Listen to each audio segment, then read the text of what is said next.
Olá, vamos começar nossa primeira aula online. Vamos fazer essa experiência, vamos falar de um assunto que nós já começamos a falar alguma coisa para vermos como esse laboratório funciona. Hoje nessa aula de empresarial nós vamos falar sobre prepostos. O que é um preposto? Um preposto é uma pessoa que é contratada pelo empresário com o objetivo de ser um colaborador do empresário. É uma pessoa que o empresário seleciona para exercer uma função específica dentro da sua empresa. Então, o que acontece? No cotidiano da atividade empresarial, o empresário ele vai aumentando as suas responsabilidades, aumentando as suas atribuições. E desse modo, ele não consegue mais dar conta sozinho de todas as atribuições, todas as funções que acontecem dentro de uma empresa. O preposto aparece então como uma figura positiva nesse cenário. Por quê? Porque o empresário pode, através de uma equipe contratada, diversificar a sua atividade, especificar funções para pessoas que ele contrata como colaboradores. Então, através da montagem dessa equipe, através da organização dessa equipe, o empresário ele consegue fazer com que o seu trabalho fique mais dinâmico, fique mais estruturado, fique mais organizado. Outra vantagem importante do preposto é que o empresário, através dos prepostos, ele contrata profissionais especializados, profissionais com formação específica, profissionais com habilidades para uma função específica. Então, o empresário, que nós já falamos em aulas anteriores, que tem que ter o domínio do negócio, ele não é obrigado a saber tudo do negócio, mas ele é obrigado a contratar pessoas que conheçam as especificações da sua atividade empresarial. Então, o empresário, mesmo que ele não tenha total conhecimento de todas as áreas do seu negócio, ele pode se cercar de profissionais com formação específica para cumprir essa responsabilidade. Então, no contrato de preposição, nós vamos ver duas figuras. De um lado, o preponente, que é o empresário, aquele responsável pelo contrato, e do outro lado, o preposto, que é a pessoa contratada para exercer determinada função. Então, nós vamos chamar esse contrato de preposição. O que mais nós podemos falar sobre esse contrato? Nós podemos falar que esse contrato, via de regra, é um contrato personalíssimo. O que é que significa um contrato personalíssimo? Ou intuito persona? Significa que é um contrato que a pessoa celebra justamente querendo características específicas do contratado. Então, eu contrato um preposto porque eu quero aquela pessoa trabalhando para mim. Qual a consequência direta disso? A consequência direta é que o preposto não pode se fazer substituir. O que significa fazer substituir? Se o preposto, por exemplo, não puder trabalhar em determinado dia ou fazer determinada função, ele não pode, sem autorização do empresário, encaminhar outra pessoa para fazer a mesma atividade. Aí nós podemos ver o que há a esse respeito, o Código Civil, no artigo 1169. Lei-loei. O preposto não pode, sem autorização escrita, fazer-se substituir no desempenho da preposição, sob pena de responder pessoalmente pelos atos do substituto e pelas obrigações por ele contraídas. Ou seja, o preposto não pode colocar outra pessoa para fazer a atividade que ele foi contratado. Se assim o fizer, ele pode ser responsabilizado por isso, se houver algum prejuízo causado pelo seu substituto. Então, uma vez contratado, o preposto tem que exercer a função de forma pessoal. Quais contratos eu posso utilizar para contratar um preposto? Eu posso utilizar tanto os contratos de natureza civil quanto os contratos de natureza trabalhista. Ou seja, o meu preposto pode ser tanto um prestador de serviço, contratado através de um contrato de prestação de serviço de natureza claramente civil, ou eu posso contratar o meu preposto também pelo regime da CLT, então pode ser um contrato também de natureza trabalhista. A diferença aí seria o grau de autonomia. Quando eu falo de um preposto contratado dentro de um contrato civil de prestação de serviço, haveria uma autonomia maior do preposto, né? Já no contrato trabalhista, existe um desequilíbrio natural entre as partes em que o trabalhador por ser uma pessoa, às vezes, com menos instrução, com menos poder econômico que o empregador, né? Existe um desequilíbrio natural, né? O trabalhador, via de regra, encontra-se numa posição de hipossuficiência. O que isso significa? Hipossuficiência significa que o trabalhador está numa condição mais frágil, mais precária no contrato. E por isso ele tem uma proteção maior pela CLT, nesse vínculo empregatício, certo? Vou ler um julgado nesse sentido, né? O RESP 904-127. O que é que ele nos diz? Responsabilidade civil e processual civil. Recurso especial. Indenização por danos morais decorrentes de ato ilícito. Legitimidade passiva. Empresa tomadora de serviços. Funcionário terceirizado. Atuação como preposto. Precedentes. Responsabilidade objetiva. O fato do suposto causador do ato ilícito ser funcionário terceirizado não exime a tomadora do serviço de uma eventual responsabilidade. A jurisprudência do STJ entende como preposto aquele que possui relação de dependência ou presta serviço sob o interesse de outrem. Precedentes. O acórdão recorrido fixou a responsabilidade objetiva da concessionária de serviço público por ter o acusado agido na qualidade de agente da recorrente. Recurso especial não conhecido. O que é que o STJ quis aqui nesse julgado? Ele quis deixar claro que a relação de preposto não se limita à contratação direta do funcionário. O que isso quer dizer? Eu posso contratar uma empresa prestadora de mão de obra terceirizada. Essa empresa irá disponibilizar para mim funcionários dela que vão trabalhar nas dependências da minha empresa. Então seria muito fácil, né? Eu pegar, terceirizar toda a minha mão de obra, não ter um funcionário contratado diretamente, ter todos os funcionários contratados através de mão de obra terceirizado, que hoje é permissível dentro do direito do trabalho, e, apesar de haver críticas, né? Inclusive eu sou contra essa ideia, mas é uma possibilidade, é plausível isso. E a partir desse momento que eu não tenho nenhum funcionário contratado diretamente, seja através da CLT, seja um contrato de prestação de serviços de natureza civil, eu não tenho responsabilidade alguma por esse preposto, nem pelos atos desse preposto. Isso é uma inverdade, ou seja, ainda que o funcionário não seja contratado diretamente, eu, na minha estratégia empresarial, optei por isso, por deixar de contratar funcionários diretamente e utilizar mão de obra terceirizada. Qual o significado disso? Eu tenho responsabilidade por essa mão de obra terceirizada também. Então, se, por exemplo, a empresa prestadora da mão de obra terceirizada não recolher as contribuições trabalhistas, deixar de adquirir as verbas trabalhistas que o funcionário dela tem direito, eu, como contratante, posso ser responsabilizado por isso. Também o que isso significa? Significa que se esse funcionário, sob minha ordem, sob meu comando, cometer algum ato que cause prejuízo a terceiro, eu vou poder ser responsabilizado por esse ato.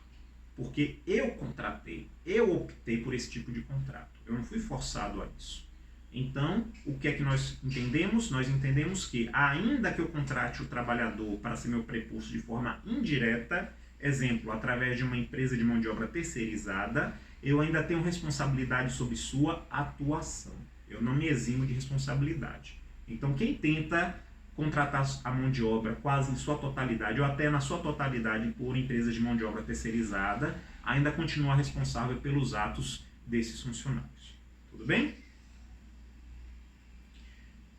Lembrando sempre que tudo que eu leio para vocês de legislação, de julgados, está na apostila que eu encaminho para vocês, o nosso roteirinho de aula. Então, sempre acompanhem as aulas com a apostila na mão, ou na hora de estudarem, lembrem de lerem a apostila. Outra situação. Pode o preposto exercer uma atividade concorrente à do empresário? O que significaria isso? Vamos pegar o exemplo clássico, o exemplo que eu sempre uso. Você é contratado como um representante comercial de uma determinada empresa que atua na venda de produtos que ela fabrica. Quais são os produtos que ela fabrica? Ela fabrica calçados. Você pode vender calçados de outra marca, além daquela que você foi contratado? Então, quando você vai na posição de representante comercial, apresentar aqueles calçados para uma rede atacadista, para uma rede varejista. Você pode apresentar produtos de outra marca que não seja aquela da fábrica que lhe contratou.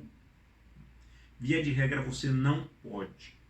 Você não pode fazer concorrência ao preponente, ao empresário que lhe contratou para exercer a função de preposto para ele. Então, se eu fui contratado por uma fábrica para fazer a divulgação, para fechar contratos relativos ao produto dela, eu não posso trabalhar com outros produtos do mesmo gênero ou da mesma espécie. Eu tenho que olhar o contrato com atenção. Por que eu tenho que olhar o contrato com atenção? Porque, por exemplo, um contrato poderia ter vestuário. Vestuário é um termo amplo, um termo genérico, então eu não poderia trabalhar com qualquer peça de vestuário. Agora, se no contrato estiver que eu represento a empresa apenas para calçados, isso significa que eu não represento a empresa para cintos, não represento a empresa para bonés, não representa a empresa para chapéus, não representa a empresa para carteiras, não representa a empresa para outros vestuários que envolvam couro. Então, nesse momento, eu poderia ser contratado como preposto de outras empresas para representar esses outros produtos que a primeira empresa não me contratou. Isso permitiria que, ao visitar um cliente, uma rede varejista, uma rede atacadista, eu apresentasse o calçado de uma empresa e os produtos de outras empresas, cintos, carteiras, chapéus, bonés. Por quê? Porque a pessoa, quando vai numa loja para comprar um calçado, ela não deixa de comprar um calçado para comprar um cinto. Ela pode até comprar ambos, mas o indivíduo que vai comprar um calçado, ele deseja um calçado, ele não deseja um cinto, porque as funções são diferentes. Então, nesse caso, não haveria uma concorrência, certo? Haveria uma concorrência se a minha empresa me limitasse a trabalhar com apenas vestuários dela. Aí tudo bem, eu não poderia trabalhar com vestuários de outras empresas. Entenderam? Código Civil, artigo 1170. O preposto, salvo autorização expressa, não pode negociar por conta própria ou de terceiro, nem participar, embora indiretamente, de operação do mesmo gênero da que lhe foi cometida, sob pena de responder por perdas e danos e de serem retidos pelo preponente os lucros da operação. O que isso significa? Significa, primeiro, pode haver concorrência? Não, não pode. Então, o contratado não pode exercer concorrência à atividade do contratante, ou seja, o preposto não pode fazer concorrência à atividade do preponente. Ele só pode fazer isso se tiver autorização expressa. E a pergunta que vocês fariam, como é que se dá essa autorização expressa? Como opera essa autorização expressa? Para haver uma autorização expressa, eu vou precisar provar que essa autorização existe. Então percebam, vocês poderiam me perguntar nesse momento, Franklin, o contrato de preposição, ele tem que ser somente escrito? Não necessariamente, eu posso ter um contrato de preposição oral, não há nenhum problema. Então, o indivíduo pode lhe ligar e contratar você pelo telefone, ele pode contratar você pessoalmente com um aperto de mãos, pode haver um contrato oral de preposição, não há problema nenhum. A questão é, como você prova? Já disse para vocês, o contrato oral é bom? Não. O contrato oral é ruim? Não. O contrato oral é péssimo. Por qual o problema do contrato oral? A prova. Como eu vou provar as cláusulas desse contrato? Então, nós temos essa dificuldade de provar as cláusulas do contrato. Então, como é que eu vou provar que eu tive autorização expressa do contratante para realizar a concorrência, se o contrato for oral? Vou ter que recorrer ao que? A troca de mensagens eletrônicas, gravação de áudio. Percebam que a prova fica difícil, né? Então, essa autorização expressa, o que é que eu vou precisar? De um contrato escrito que tenha lá essa cláusula descrevendo como é essa autorização para exercício da concorrência. Se não tiver autorização expressa, então, posso ter a concorrência? Não posso. Outra situação, eu posso negociar em nome próprio de terceiro. O que isso significa? Significa que, por exemplo, vamos imaginar um casal, esse casal resolve trabalhar os dois como representantes comerciais, e um representa a minha empresa de calçados e a esposa, o esposo, né, o cônjuge, resolve representar outra empresa de calçados. Até aí tudo bem. Mas o que acontece? Ambos vão visitar a rede varejista, a rede atacadista juntos, no mesmo carro, até no mesmo veículo. Então, naquele momento em que você oferece o produto para aquela rede, o seu cônjuge, ao mesmo tempo, oferece um produto concorrente. Por exemplo, você entra em contato lá com o gerente, o responsável pela compra, né, de produtos daquela loja, e aí você oferece seu produto, produto A. Aí ele fala, não, esse produto não me agrada e tal. E aí, automaticamente, você aborta o seu negócio, entra o seu cônjuge e fala, você não gostou do produto dele, eu tenho um produto B aqui, que é mais barato, é mais vantajoso, ou é mais querido. E aí ele deixa de adquirir o produto A para adquirir o lote do produto A para adquirir o lote do produto B. Então nós vemos aí que é uma concorrência praticada através de terceiro, porque não foi cada um para um canto, né? Os dois estão trabalhando ali de forma coordenada. Então, no nosso exemplo clássico, posso ter um laranja aqui? Posso, né? Posso ter um laranja aqui atuando em meu nome, então haveria aí também a concorrência desleal.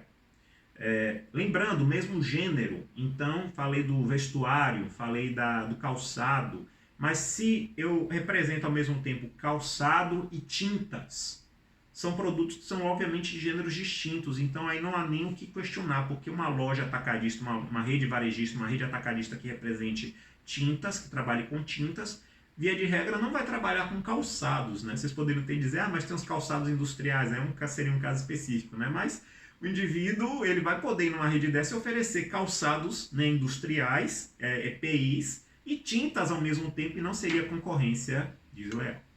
Outro ponto, último ponto importante. Realizei a concorrência desleal. Está comprovado que eu fiz a concorrência sem autorização. Qual a consequência?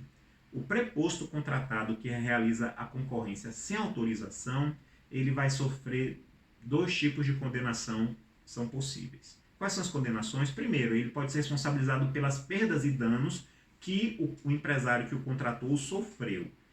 Quais são as perdas e danos? Por exemplo, contratos que ele deixou de fechar, no exemplo que eu dei anteriormente, do produto A, do calçado A e do calçado B. Então, deixei de fechar contratos com clientes. Isso aí é um lucro que o indivíduo deixou de auferir, né? Atraso na entrega a clientes proposital, né? Deixou de auferir um lucro. Então, todo o prejuízo que aquela empresa sofrer à sua imagem, à sua produção, pode ser questionado judicialmente, ser responsabilizado o preposto. Mas a outra condenação é que é interessante. Provado que houve a concorrência desleal, o preposto que fez a concorrência desleal será obrigado a entregar todo o lucro que ele teve na atividade para o empresário que sofreu a concorrência desleal. Então vamos imaginar que esse representante comercial, durante um ano fazendo a concorrência desleal, ele lucrou 100 mil reais. Ele vai ter que entregar esses 100 mil reais para a empresa que sofreu a concorrência desleal. Por quê? Porque, tecnicamente, nós veríamos que o lucro não seria dele, seria de direito da empresa que deixou de auferir esse lucro. Tudo bem? Vamos avançar. Vamos avançar. E agora eu trago outra situação para vocês. A responsabilidade do empresário pelos atos do preposto. E aí vamos mais uma vez ler um julgado para ilustrar, né? Nós temos aqui uma apelação 4.236, dígito 11, de 2005. O que é que tem aqui? Ação de indenização por danos materiais. Emissão e endosso de cheques mediante a falsificação da assinatura do representante legal da companhia autora. Vistosa semelhança entre a subscrição legítima e a fraudulenta. Inocorrência de falha na prestação dos serviços. Ausência de adoção das cautelas necessárias da guarda do talonário de cheques e do acesso às cártulas emitidas por terceiros. Súmula número 28 do Supremo Tribunal Federal e artigo 14, parágrafo 3º, inciso 2 do Código do Consumidor. Responsabilidade do empregador pelos atos de seus prepostos. Artigo 932, inciso 3 do Código Civil. Inexistência de ato ilícito, artigo 188.1 do Código Civil, recurso não provido. Apelação manejada contra a sentença que julgou improcedente ação de indenização por danos materiais, envolvendo a emissão e a transmissão de cheques mediante a falsificação da assinatura do representante legal da companhia autora, impondo ao vencido o reembolso das despesas com o processo e os honorários advocatícios de R$1.000, objetivando, em suma, o reexame e a reversão do julgado com fundamento, em síntese, na responsabilidade da instituição financeira, pela ausência de verificação da autenticidade de subscrição na ocorrência de fraude. Tempestivo, preparado e respondido. Na espécie foi alcançada a categoria de incontroverso o fato de que o preposto da companhia autora emitiu e endossou cheques por meio da falsificação da assinatura de seu representante legal, existindo de fato vistosa semelhança entre a subscrição legítima e a fraudulenta, capaz de induzir o conferente da instituição bancária a erro. Daí a inexistência de falha na prestação dos serviços, na medida em que o referido funcionário da companhia autora detinha plenos poderes de administração do negócio, possuindo inclusive a senha do cartão de crédito, conforme declarado perante a Delegacia de Polícia de Taguaritinga, incidindo na hipótese o enunciado da súmula 28 do Supremo Tribunal Federal, não tendo sido adotadas as cautelas necessárias na guarda do talonário de cheques e das cártulas emitidas por terceiros, a fim de evitar a emissão e o endosso indevido de títulos, sem embargo da responsabilidade do empregador pelos atos de seus prepostos. Artigo 932, inciso 3 do Código Civil. Onde a existência de ato ilícito, ante a culpa exclusiva do cliente, excludente da responsabilidade da instituição financeira, conforme a conjugação do artigo 14, parágrafo 3, inciso 2 do Código do Consumidor, com o artigo 188, inciso 1 do Código Civil, que agiu no exercício legal do direito. O que isso significa? Vamos recapitular. Acompanhado pela apostila? Espero que sim. O que aconteceu nesse caso? Nesse caso, nós tivemos um empresário que contratou um preposto e confiou nesse preposto. Confiou muito, confiou demais. Então, esse preposto passou a ter acesso a títulos de crédito do empresário. O que são títulos de crédito? Cheques, notas promissórias, duplicatas, ou seja, são títulos representativos de valor, né? Não é dinheiro em si, mas esse título representa um valor que pode ser obtido futuramente. Então, o empresário confiou nesse preposto que ele contratou, o preposto teve acesso aos títulos, o empresário confiou tanto no preposto que, não sei se aconteceu, mas poderia ter acontecido num caso hipotético, de até aquela situação que o empresário está viajando e tal, está indisponível e tem que se assinar um documento urgente e ele diz para o preposto que ele falsifique a assinatura. Aí o preposto pergunta, como assim falsificar a sua assinatura? O empresário diz, não, copia a minha assinatura aí, dá uma treinada e falsifica, eu confio em você. Então isso às vezes acontece, o empresário confia tanto no preposto que até numa situação de urgência, emergência, autoriza o preposto. Mas também pode não ter acontecido e o preposto já de má fé começou a treinar a falsificação da assinatura do empresário que o contratou. E, como eu li para vocês, houve uma vistosa semelhança. Nós sabemos como um banco verifica uma assinatura de um cheque, né? Então, quando você vai sacar um cheque no banco, né, apresentar um cheque no banco para desconto, nós sabemos que esse cheque para desconto ele tem que estar assinado, né, por quem emitiu o cheque. E o cheque acima de R$100, ele tem que ter o seu destinatário identificado, né? Então, nós vamos ver ali na frente do cheque a assinatura do emitente e a assinatura do indivíduo que vai ter direito a sacar o cheque, né?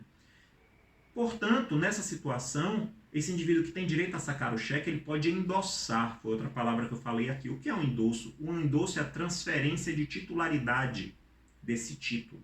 Ou seja, se eu quiser endossar um cheque, ou seja, quiser mudar a propriedade da titularidade do cheque, eu vou para o verso do cheque e assino. Eu que tenho o direito de sacar o cheque, vou ao verso do cheque e assino o meu nome.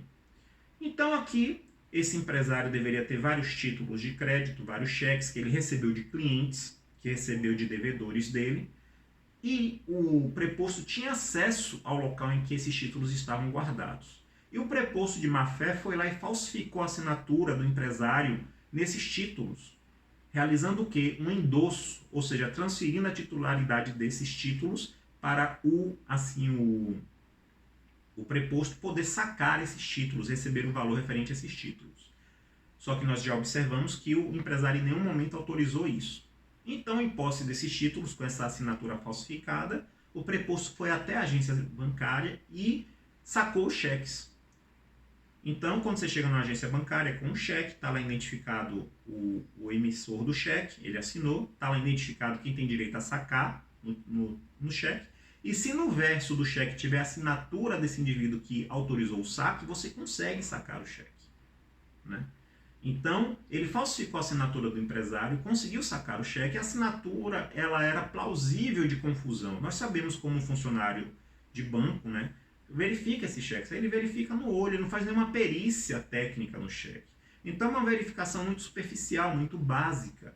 Então, se a falsificação ela for uma falsificação razoável, o funcionário do banco ele não vai ter condição técnica de, naquele momento, aferir se a falsificação está correta, se a assinatura está correta ou se trata de uma falsificação.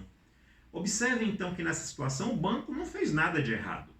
O funcionário do banco teve o procedimento padrão, recebeu um cheque, o cheque estava devidamente preenchido, continha a assinatura do emissor, continha no seu anverso, na sua frente, a identificação de quem tinha o direito a sacar, e no verso tinha essa assinatura falsificada, de quem tinha o direito de sacar, ou seja, o cheque estava endossado, ainda que fosse um endosso falso, não havia como o funcionário do banco, naquele momento, verificar. Né? Então, o senso comum, né? O que é que o homem médio faria nesse momento? O funcionário do banco fez aquilo que era esperado por ele, conferiu superficialmente a assinatura estava correta e dessa maneira descontou o cheque. Então nós observamos de quem é a responsabilidade aqui? É do banco ou do empresário? O banco fez o procedimento que faria em qualquer outra situação e o judiciário entendeu dessa forma, que o banco agiu com a diligência, com o cuidado que era esperado dele em uma situação parecida. Então vemos aqui que o problema é todo de quem? Do empresário, o empresário que confiou demais em seu preposto, em seu funcionário, que confiou tanto nele que permitiu que ele tivesse acesso a documentos que dariam direito a acesso a valores, no caso, títulos de crédito. Confiou tanto que esse funcionário estava aprendendo a clonar, né, a copiar a assinatura do empresário. Talvez o empresário soubesse, talvez não. Mas foi essa confiança do empresário que gerou prejuízo ao empresário. Então o empresário pode exigir uma indenização do banco nessa situação? Não pode. O que é que o empresário poderia exigir? Poderia exigir a indenização do seu preposto. Esse sim cometeu um ilícito, esse sim deve ser responsabilizado pelos seus atos. Mas o banco agiu dentro daquilo que era esperado pelo direito. Entenderam? Resumo da história. O empresário, ou seja, o preponente, ele sempre responde pelos atos do preposto. Ele sempre responde. Por quê? Porque o empresário escolheu aquele preposto. O risco do negócio é do empresário, ele que decidiu trabalhar com aquela pessoa. Então, ele não pode transferir para outro a responsabilidade pelas decisões empresariais que ele adotou. Tudo bem? Lembrando sempre, gente, se vocês tiverem alguma dúvida, que a apostila não esclareça, releiam de novo. E se houver necessidade, você já tem meu contato de WhatsApp, você já tem meu contato de e-mail, podem mandar os questionamentos que vocês acharem interessantes. Né? Vocês sabem que eu sempre atendo vocês na medida do possível, na medida do humanamente possível. Tudo isso é importante por quê? Porque nós chegamos então na chamada teoria da aparência, momento oportuno de falar da teoria da aparência. O que é a teoria da aparência? É aquela teoria que nos traz essa responsabilidade do preponente pelos atos de seu preposto. Então, o que significa? Significa resumidamente que se o indivíduo aparenta ser preposto do empresário, ele o é. Incrível, né? Vamos trazer esse exemplo para a situação atual. Vamos imaginar que você tem um plano de saúde. E nesse momento de propagação, né, de isolamento devido à pandemia do coronavírus, né, o SARS-CoV-2, que gera a doença COVID, vamos imaginar que nesse momento você tem um plano de saúde e chega um veículo na sua porta, né, uma minivan e tal. E desce um funcionário, todo vestido de branco, né, todo padronizado com roupas de prevenção à contaminação.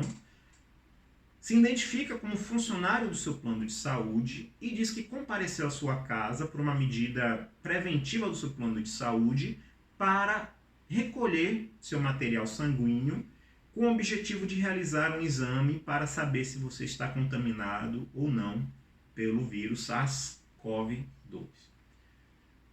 Qual seria a sua reação natural?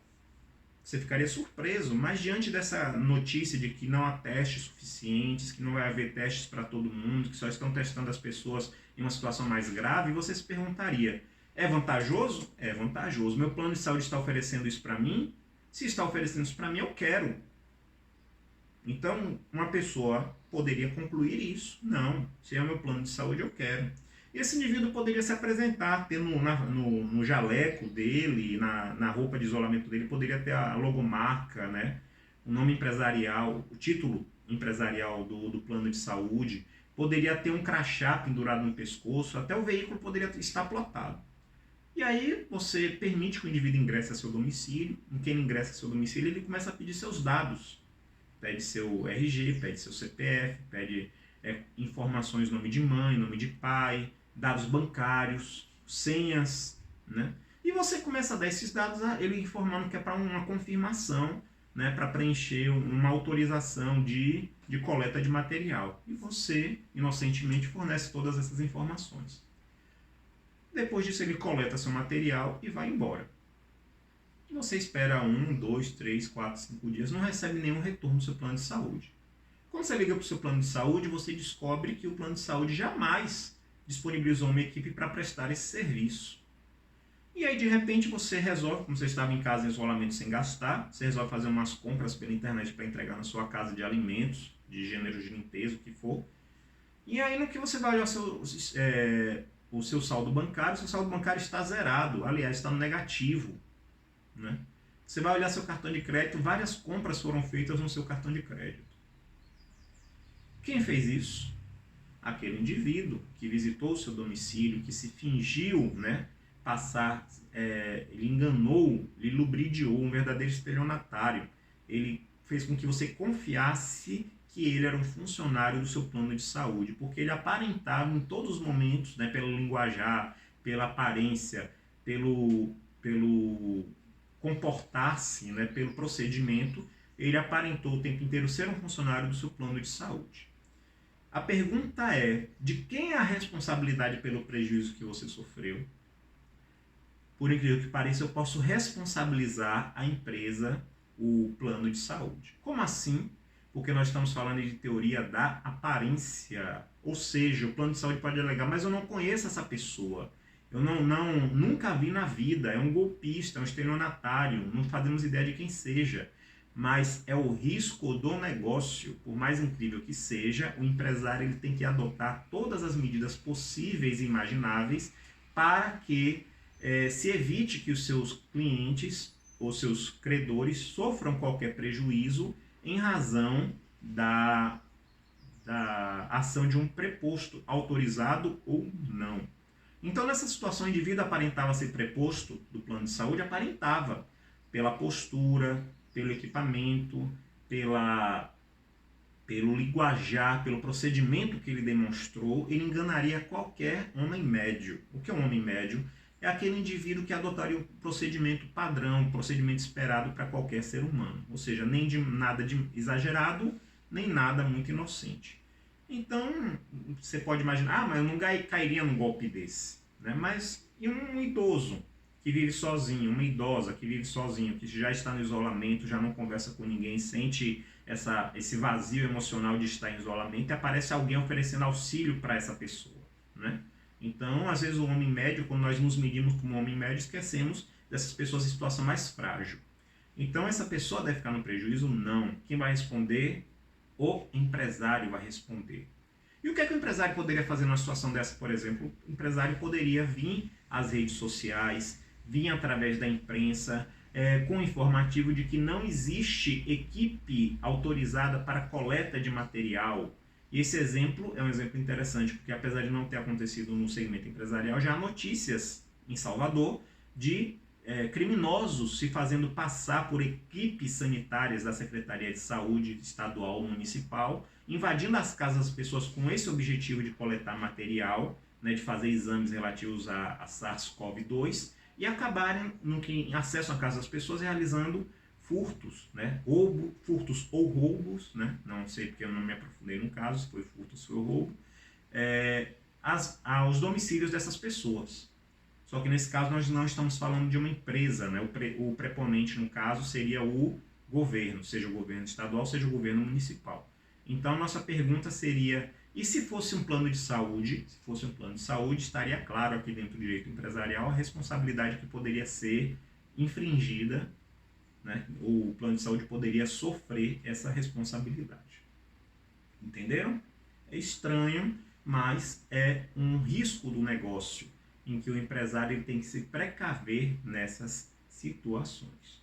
Por isso que às vezes quando um documento contábil, como por exemplo um bloco de notas fiscais sem preenchimento de uma determinada empresa é extraviado, essa empresa publica um aviso nos jornais de que aquele número, aquele bloco com numerário tal, pertencente a determinada empresa, foi extraviado, para evitar que quem achou aquele bloco não cometa um delito, vendendo produtos e recebendo pagamentos daquela empresa, aos quais a empresa nunca autorizou que o indivíduo fizesse a negociação. Tudo bem? Vamos ler um julgado nesse sentido? Cobrança, prestação de serviços, improcedência, apelação, contrato escrito. Ausência que não é óbice ao direito do autor. Artigo 177 do Código Civil. Conjunto probatório que demonstra a contratação e o pagamento dos serviços. Ré que pede denunciação da lide, alegando que a pessoa contratada não possui vínculo de emprego. Irrelevância. Teoria da aparência que se aplica ao caso. Artigo 932 do Código Civil. Responsabilidade objetiva da empresa pelos atos de seus prepostos, dano moral, impossibilidade, ausência de demonstração, ausência de repercussão, além do inadimplemento contratual. Mero de sabor que não gera dano moral. Sentença reformada em parte, sucumbência recíproca, recurso parcialmente provido. É uma apelação do Tribunal de Justiça de São Paulo, né? 29.828 de 24, ou dígito 24. O que é que nós temos aqui?